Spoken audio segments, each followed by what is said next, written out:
everyone. Welcome to our ICT online program. Can I introduce myself? No, it's fine. I'm Busi. I'm the key account manager for Eltron, and today we are here for the ICT online program. Due to the illness of Steve Shepard, we've had to source facilitators from the USA who could assist us in this program. And we have Mike and Roman and Peter. Peter is South African, let us just be clear. No? Peter is South African. Without saying much, let me introduce you to Jean. She is our academic development manager at Da Vinci. In a public university, we call her the dean. So, if you have any issues that you'd like to report to me about, hopefully not. Here is Jean. And that's through Moodle. Jean the Dean. If you just connect through Moodle. Yes. So there will be 2 PMAs arising from this session. One will be due end of October, and the other one will be due end of November, which is on digital marketing. Right? And being the last group for you to move into Moodle, all these PMAs will be uploaded. No more emails. All right? And this is, sorry, can we just add, there's also the webinars you will need to participate in. So we will have all the webinars as well, facilitated by Peter and Melanie and the 2 guests. And after the webinars, you will complete your assignment. So it's the information that you could gather here today, knowledge, new skills, whatever you're going to get, and then what you get through the webinars, 4 webinars, and then after that, we will submit the assignments. So it's a learning process, no? You can see how they all, almost like a puzzle, it all slots in. Okay. So the first webinar, excuse me, will be end of July, the next one end of August, end of September, and then in October, then you submit your PMA. And then the following month, you submit the last PMA. All right. Now let me hand you over to our facilitators to briefly introduce themselves, and then I'll also ask the students to just check in, just briefly introduce themselves, and at the end of the 3 days, we would also request that you check out and briefly let us know what you have learned over the 3 days. Okay. Thank you so much. Hi there, ladies and gentlemen. My name is Pieter Geldenhuys, and I'll be facilitating the next 2 days with you, but I'm going to rely heavily on Mike and Roman. They've got a vast amount of knowledge in the corporate space as well, both of them. And Roman for the last couple of years in the VC space, so he really drives innovation at the edges. So that's going to be part and parcel of our discussion later today. What I'd love to do is to find out where you fit into the bigger picture, so that when we get started, we can take the conversation further. Just a brief introduction. I'll introduce Mike and Roman properly before they turns up. I'll read a brief CV of each one of them. From my perspective, I'm unfortunately an age-old academic, so keep your sleeping pills handy.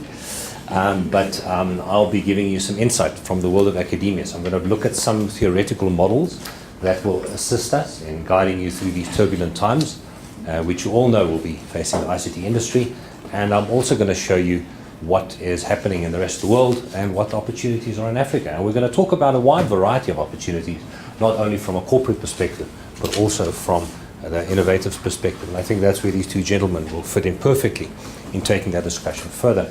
Guys, thank you very much. I think what I've picked up is that in terms of the knowledge we will convey today, it'll impact all of your businesses, from payments to cellular to the manufacturing and of set-top boxes. There's an interesting dynamic underway in the ICT space, and hopefully some of the insights we'll provide will give you additional insight into how you can position your companies more effectively in the near-term future. So let's get started. I'm going to start off with one of the keynote presentations I normally give. So companies normally invite me to give a brief overview of where the future is heading, and I thought it might be prudent to take a bit of an extended maxi version of my presentation I fitted in a few academic models in order to provide the context of what we're going to be discussing today, but I also want to create a groundwork for Mike and Rowan to work upon, and that will be part and parcel of the discussion moving forward.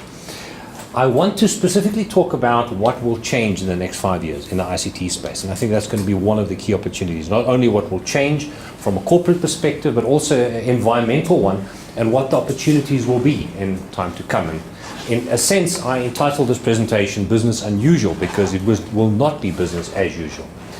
What's interesting is if you take a look at the future, a guy by the name of William Gibson said, the future already happened, it's just unequally distributed. And he wrote this in his novel Neuromancer. And I normally keep my MBA classes busy for about half an hour on that quote, but I'm not going to do the same to you, so don't worry about it. But in a sense, we normally plan for the future by taking a look at the things that we expect to happen within the normal distribution curve. And sometimes the things that do happen is far beyond our scope. There are the weak signals, the future that's unequally distributed. In other cases, it might also mean that in some countries, that future happens before it happens here, or vice versa. And that also would mean that the future is unequally distributed. And sometimes we make predictions about where technology might take us, and the technology is already there, but we haven't seen the adoption in the marketplace, and that is also an interesting area. So a very, very powerful quote by William Gibson. By taking that conversation slightly further, in the early 2000s, we came across an academic from one of the Norwegian countries, and he wrote a book by the name of Reframing Business, a person by the name of Richard Norman.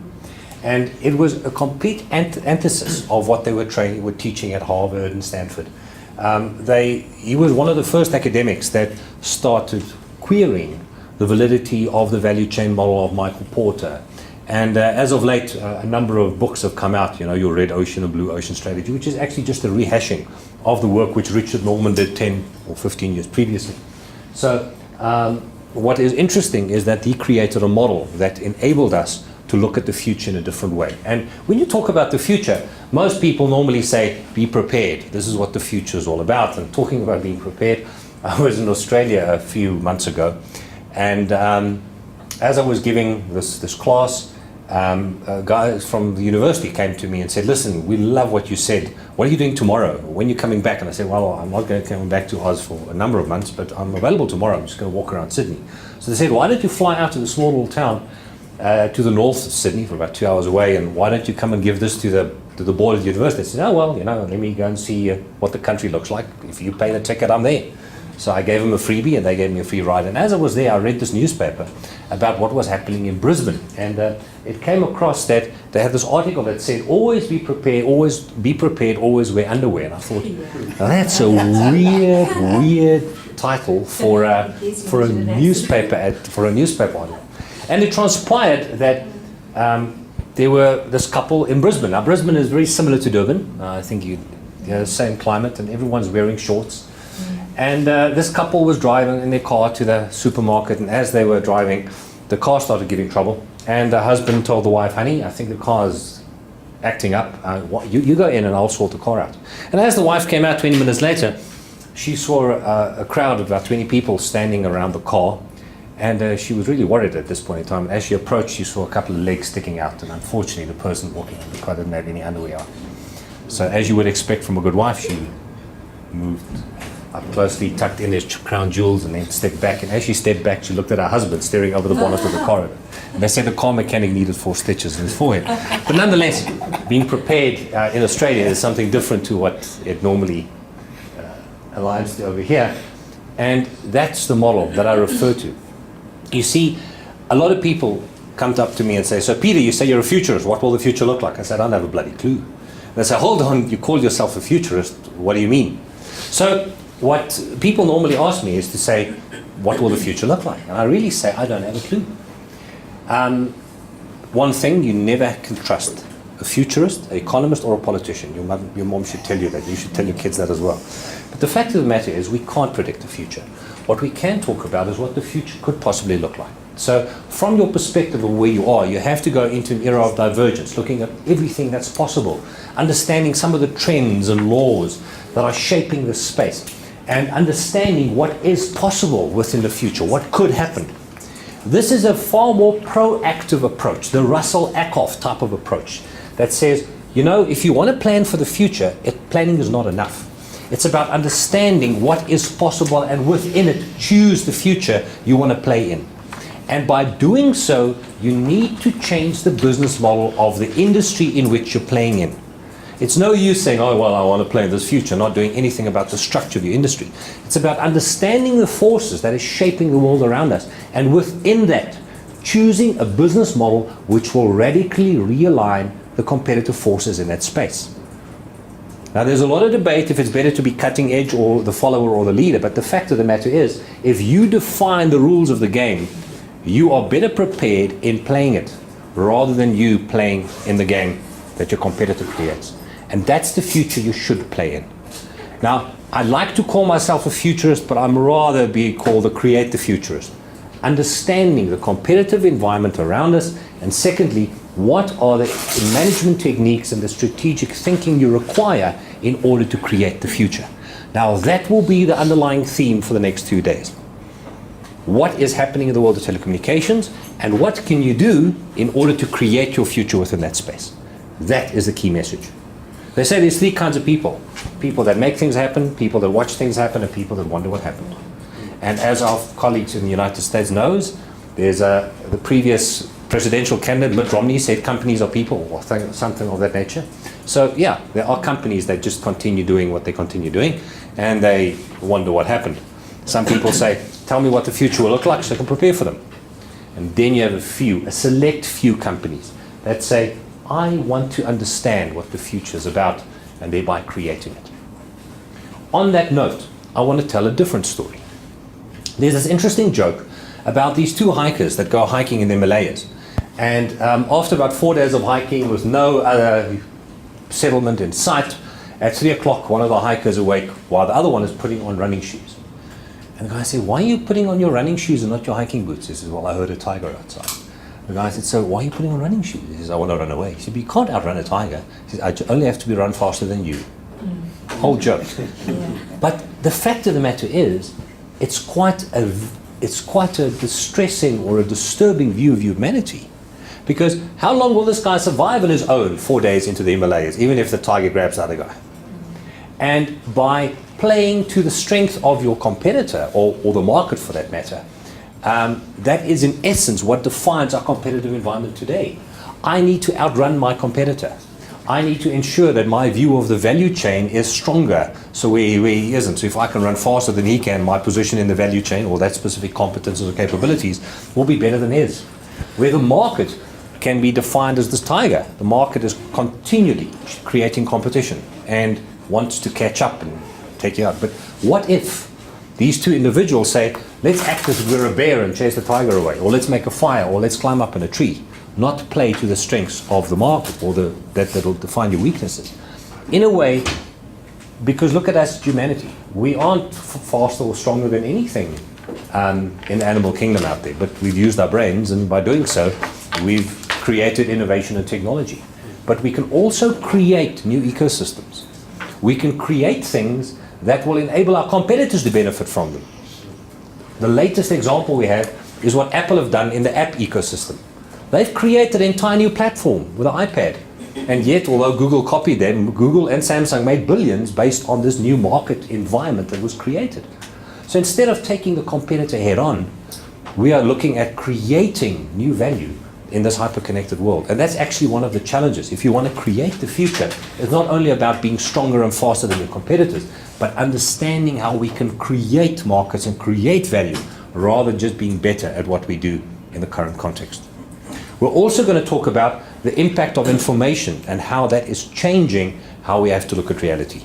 So if we take a look at what happened about 120, 130 odd years ago, is that technology normally comes out, one of the first, I think the second contractive wave, where internal combustion engines came out. And one of the interesting ideas that a number of developers had was to put the internal combustion engine inside the horse. Hey, we've got all these wagons standing around, and if we have internal combustion engine, what's going to happen to all of them? So let's create a mechanical horse It doesn't eat as much grass, and it doesn't mess up the pavement. So maybe if the internal combustion engine is such a wonderful technology, let's build it into the horse.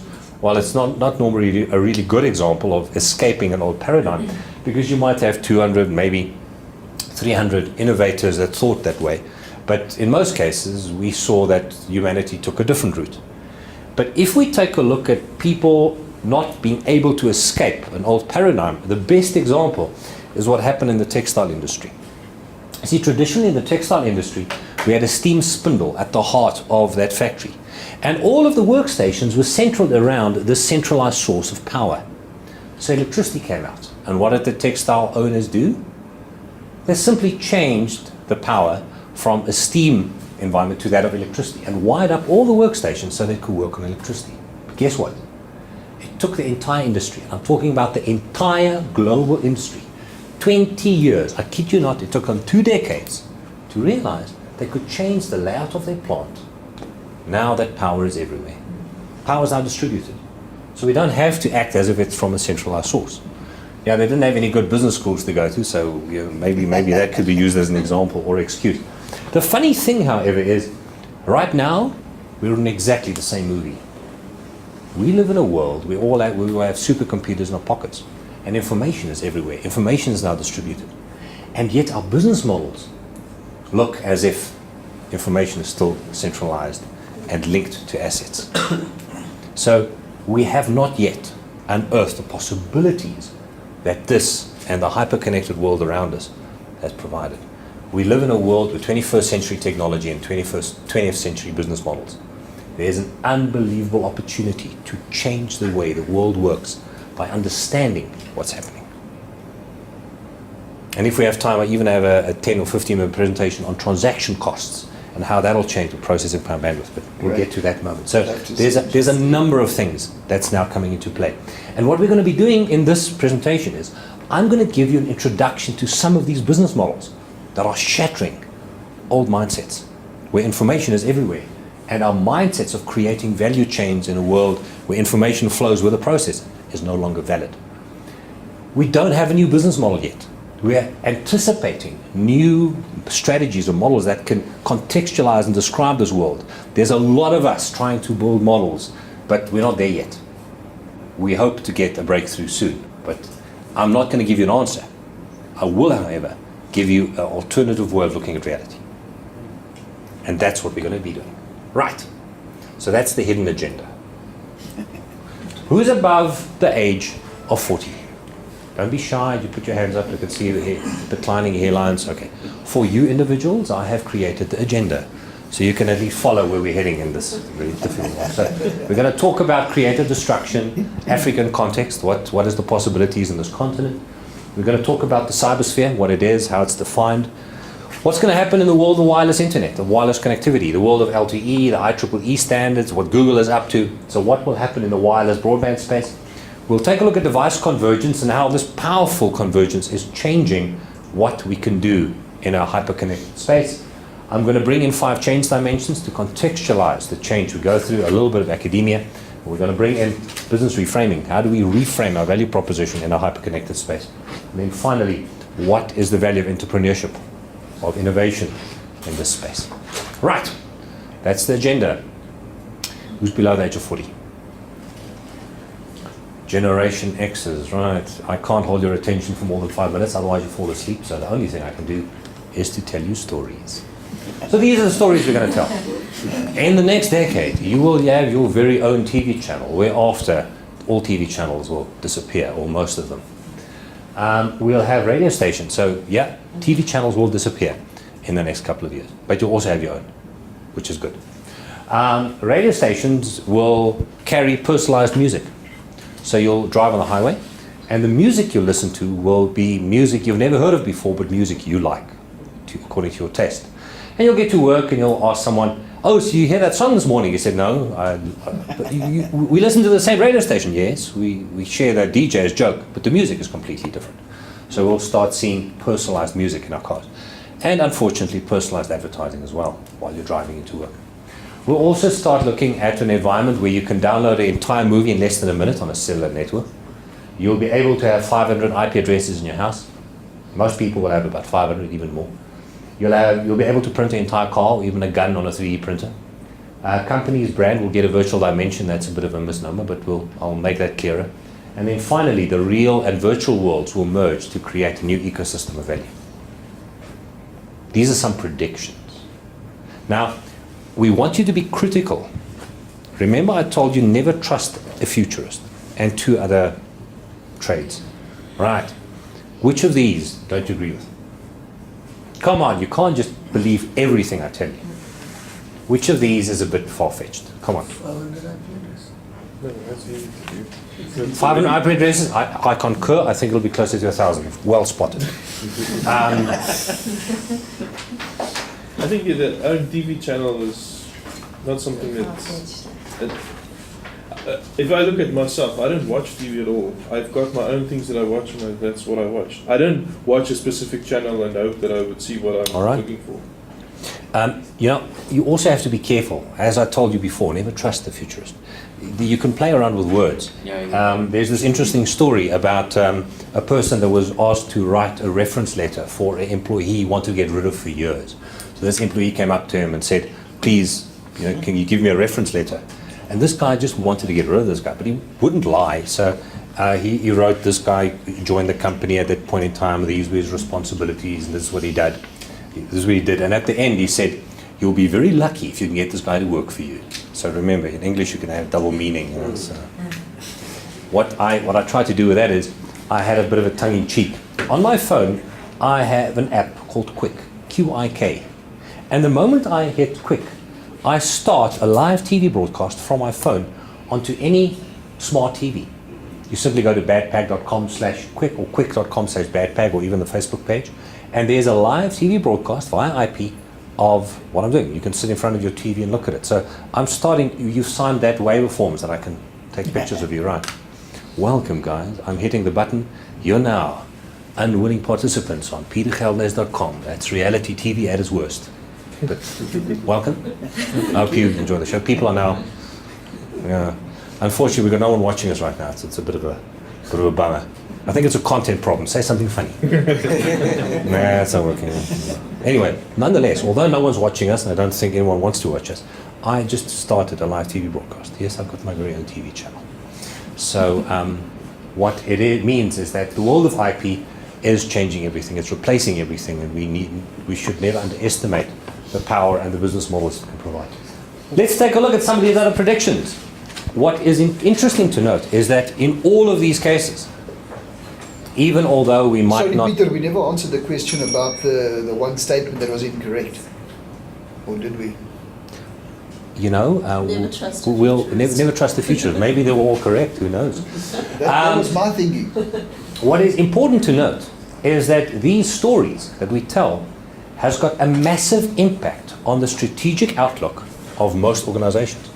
This was a study they've done, I think this CIO magazine, and they've asked CIOs around the country, around the world, what is the most important things that keep them awake at night? And take a look at this. Take a look at how technological factors start to outstrip the importance of macroeconomic factors and even people skills. We are looking at a world where there will be massive changes in business models because we are now entering the second part of the chessboard of abundance. Don't worry, well, I'll contextualize that in a moment. I just want to say that some of these stories, don't take them lightly. They will have a massive impact on the business models of existing companies. And you will either flourish or you'll flounder. But so, just a question on that. On the people skills, isn't it a bit of a, I always want to say the same thing in technological factors?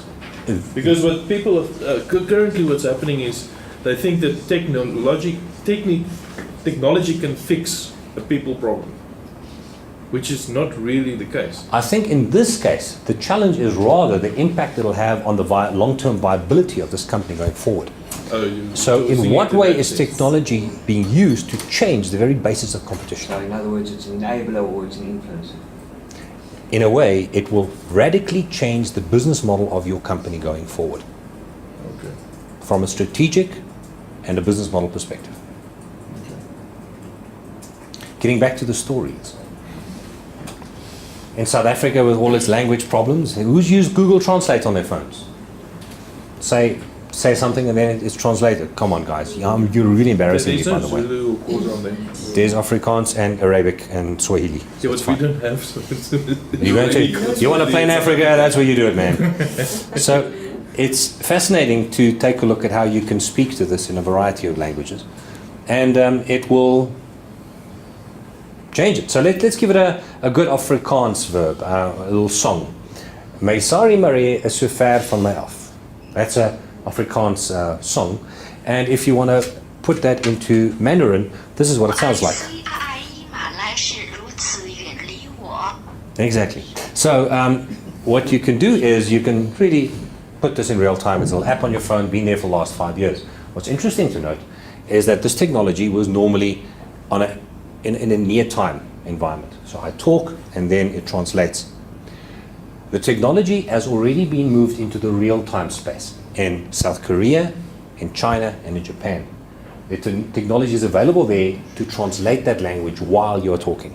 Technology is already there for last year. So wonderful things will start happening. If you're bored, what happens? There's a little app called Glee, and then you can spin the globe around, and then you can join someone in a karaoke song. So who's good in karaoke, by the way? No, you haven't. It's early in the morning and then late night. But if you're really bored, you can then click on your phone and join a karaoke song. The fascinating thing is everything is changing. We all know Skype, where you can have a 10-minute voice conversation for 10 cents, 1 cent a minute, even less, on the current technology you have in front of you. So that's 1,000% saving on what you currently pay. We talked about 3D printing, and yes, they've already printed the first car. Very expensive, however, but nonetheless, the car has already been printed. Remember, the future already happened, just not equally distributed. You've got a violent inclination, you can even print a gun. They just caught a guy in Japan where he printed 2 of these guns. The FBI took the blueprints off the net, but you simply just need a blueprint and you can print the firearm.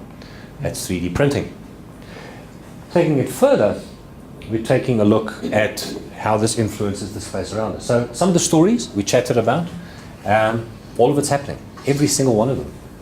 But talking about the second prediction, there is a service called Pandora, which you guys are aware of, and there's a company in France called Parrot, and they've incorporated that Pandora technology inside their radios, in their cars.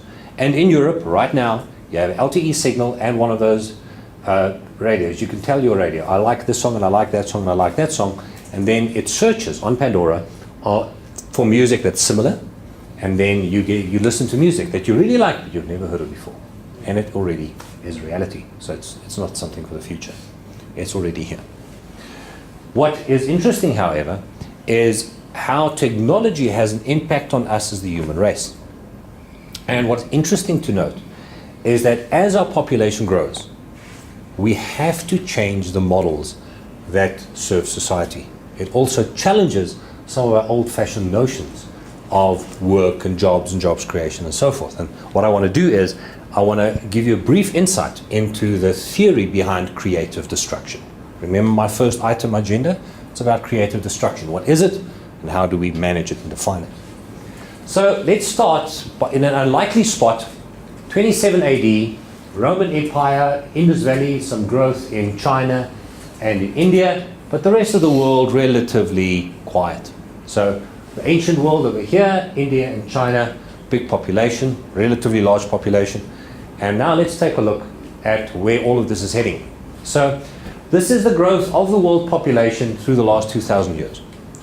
You'll start seeing some interesting environments, the Mayan Empire in South America emerging, rise of Islam, very powerful society emerging in the Middle East, Viking conquests, and we started, and at all the time, India and China bubbling along, and as the ages progress, crusades kicking in, that's about Mongols in China, Black Plague taking out 1/3 of Europe's population, 1300s. So you'll see how that population is thinning out and then starting to grow again. Not about 200 years away from the the New World conquests and how that disease, how the Black Plague is transmitted to a new world. Also decimating the populations, the indigenous populations here. So all the viruses that the conquistadors took to the new continent killed millions of people. And that's where life goes on. Colonial America starting. And what's interesting to note is that from the year 1800 onwards, take a look at the population growth firstly in Europe, the industrial age, better medicine, understanding of germs and deeper insight into medicine, and take a look at the world population from this point onwards. What you'll find is an absolute explosion in the population on the planet. Before the year 1900, more people lived on the planet between 1900 and 2000 than before 1900. So in the entire history of our planet, we had less than 1 billion people. And in the last 100 years, between 1900 and 2000, we had this massive spike in population growth, which will take us to 7 billion people where we are now, 8 billion people by 2020, a massive increase in population. Now this is quite worrying. Most people say that the long-term carrying capacity of the planet is 4 billion people, but that's a matter of debate. The fact of the matter is Thomas Malthus 200 years ago started seeing this happening in Britain. And he said, we've got a problem. We have a population that grows exponentially, yet our means of production, and specifically food production, only grows in a linear fashion. While we're at the same time mining out metals and minerals, which is declining. So in essence, what you'll have is a food production capability with a rising population. And at a certain point in time, there will be critical shortages, and you'll get war, famine, disease that will dominate the planet. That is Malthus. So that's Malthus' premise. We call it Malthus' trap. Now, if we take a look at resources, basket of resources, copper, gold, whatever, and we take a look at its average price over the last 150 years. So since 1862, we have accurate records of the price of a base material. What do you think happened to the value of that? So we started with a world population of 1.5 billion. Now we're sitting with a world population of 7 billion. All the time we're mining our raw materials. What do you think happened to the value of that raw material on a per basis? I'm trying to prove a point here. You can keep quiet for a moment, okay? So what is the increase? Let's say there's a 2% increase year on year. Then it means it must have been a 10, 15,000, 100,000% increase in the price of materials. What happened to the price of materials? Any idea? Did it increase by 10,000? Did it increase by 100,000? We went from a population of 1.5 billion to a population of 7 billion. And our resources became less and less over that time period. What happened to the price of them? What percentage? That's what I'm asking. If it's 10% year on year, try 10% year on year for 170 years. Try that. Who's in the financial space? What's 10% year on year, or was it 3% year on year? Even if you take 5% year on year, it's an unbelievable increase in the cost of raw material. What do you think? Who votes for a 100,000% increase? Who votes between 10,000, just above 10,000% increase? 10,000? 10,000, 10,000, okay. 5,000% increase? 5,000, between 5 and 10? Between 2,000 and 5,000% increase. Boy, you're a hard crowd. Who goes for a, they heard you, that's why, Matthews. Who goes for a 100% increase? I'll take 100. Who thinks there's been a decline in raw material prices over the last 150 years? And you're spot on. You see, from the year 1800 up to now, we had a decline of close to 80% in prices. It rises slightly over here, but they're still 60% cheaper. Why? Why? 7 billion people on the planet, declining resources, and the price drops. How the hell do you figure that out? Simple. To make a telephone call, we don't really need copper anymore, do we? We now use sand, and we heat it up, and we create silicon fiber out of it, and we create wireless technology. So innovation and technology creates this ecosystem where we have a lesser reliance on raw materials. And that means, quite simply, the following: that technology, in a way, allows us to stay alive on this planet. without an increase in technology, better food production, genetic modified foods, we will not be able to sustain our population rate as it is right now. And the moment we stop technological growth for whatever other political or ethic reason, we stand a chance to fall into Malthus's trap, where our population will outstrip our ability to use resources of food to sustain ourselves. Now there's a second angle on this. Unfortunately, this guy was born in Russia and Stalin didn't like him that much, but a deep insight into how the world works. He realized that in capitalist societies, that whenever there is a big technological breakthrough, it drives the creation of value.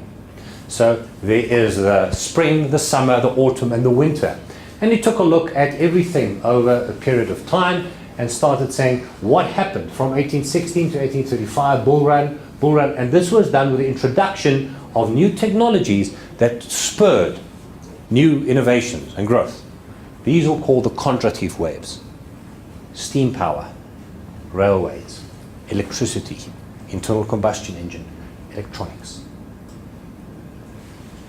One of my favorite economic philosophers by the name of Joseph Schumpeter said that all economies, in a way, so talking about this running away from the tiger, if that is your view of competition and economic growth, just becoming better than your competitor, there will be no economic growth at all. It has to be driven by the creation of something new.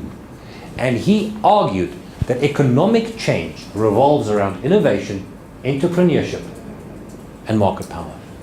And that drives us as a humanity forward. It's about innovation and technological savvy and how we push that into the market. Without that, we as humanity will stay stagnant. That's why that's so important. So what Schumpeter have realized is that these cycles created jobs but also destroyed jobs. It was called creative destruction. And the amount of jobs of people creating wagons and rearing oxen to pull the mail.